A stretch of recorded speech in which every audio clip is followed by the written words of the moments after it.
Greetings, YouTube. What Alex's surname was is a matter of small importance.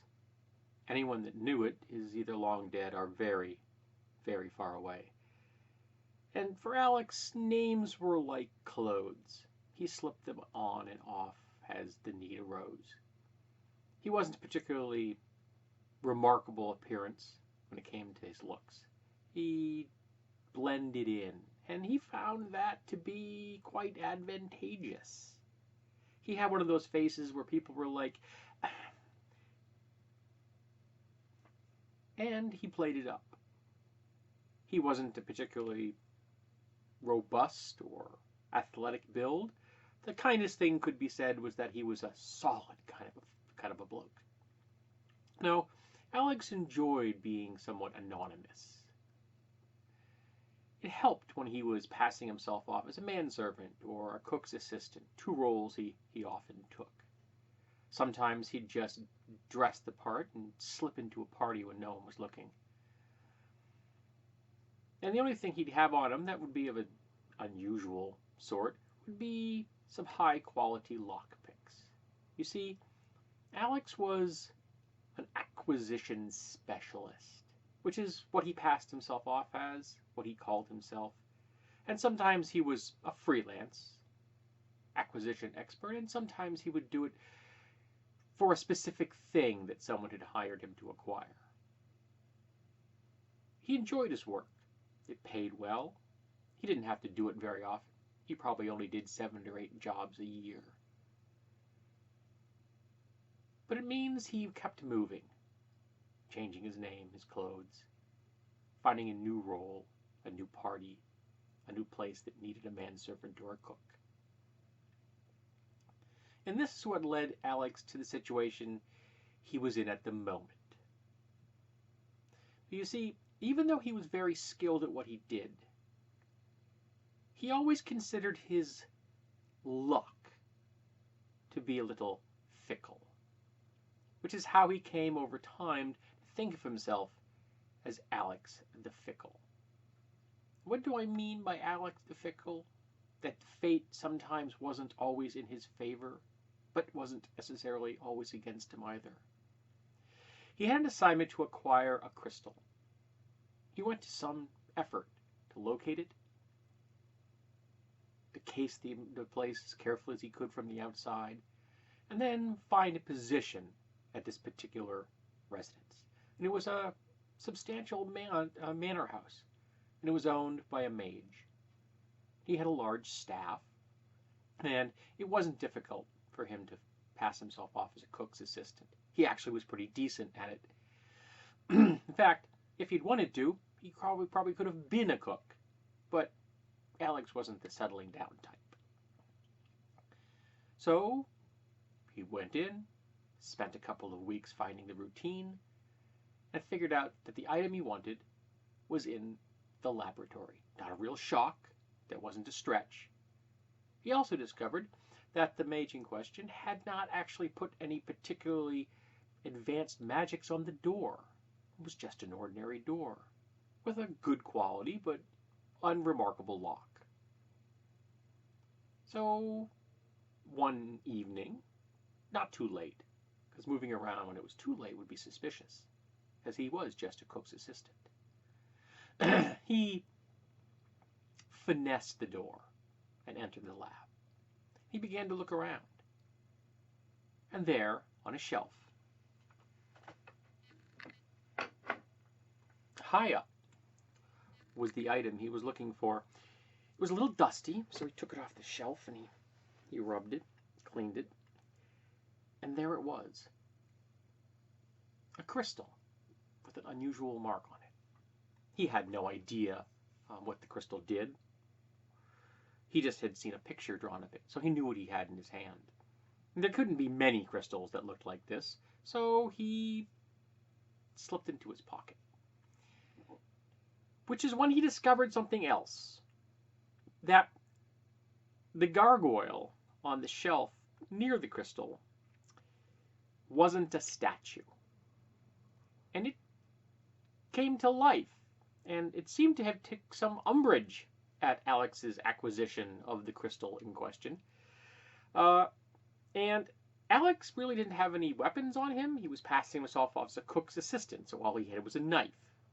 Everyone can carry a knife. There's nothing unusual about that. But it wasn't much good against something made out of stone. So Alex decided the best thing he could do was vacate the premises. He hadn't heard any alarms nor any footsteps coming, so it seemed that the gargoyle was the defense for the crystal, or at least items in the lab itself.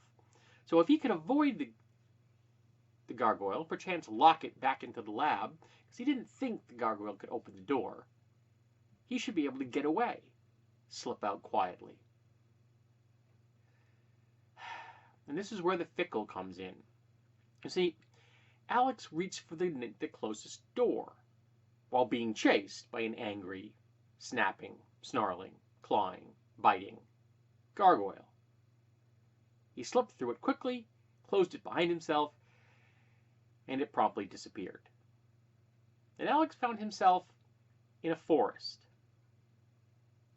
Now, that was a little unusual for Alex. First of all, the door disappearing, but second of all, he'd been on the second floor. And now he was standing in a forest, very much on the ground. It was dusk, and it was growing darker.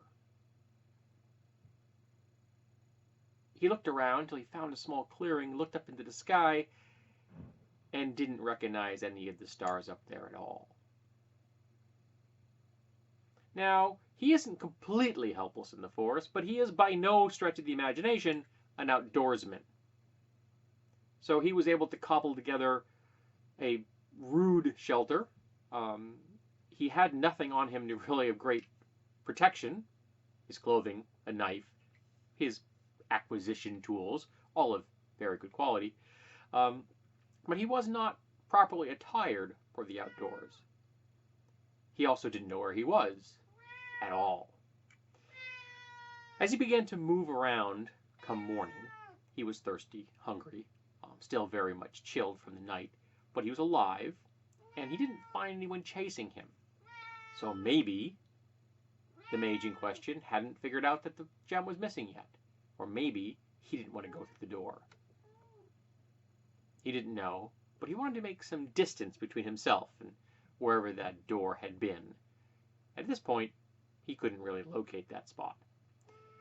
But he noticed something as he's walking around. That every once in a while, when he was facing a particular direction, the crystal in his pocket made a hum. Low, unassuming, just a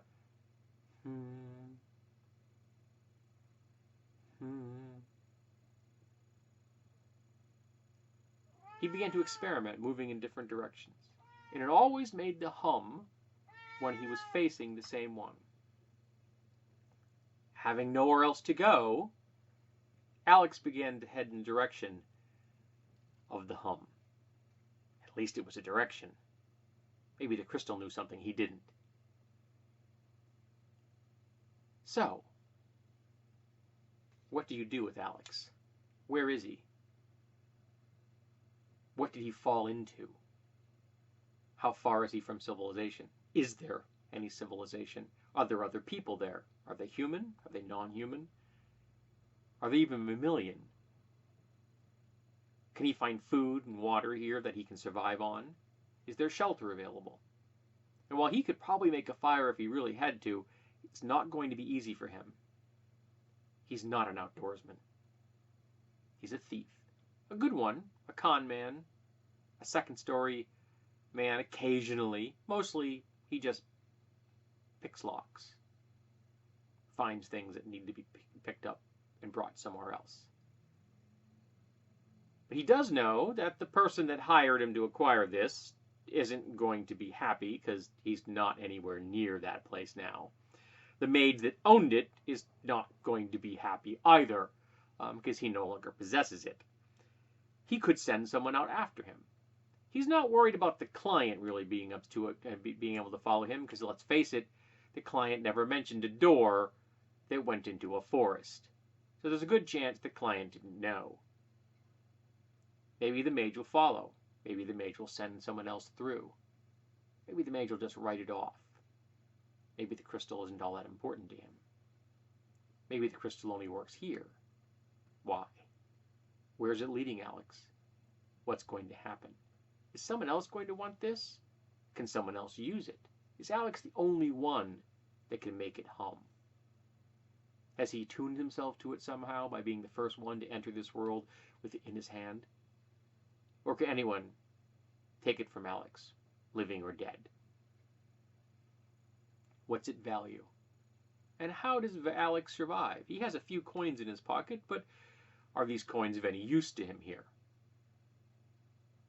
They're base metal, but are those base metals of value?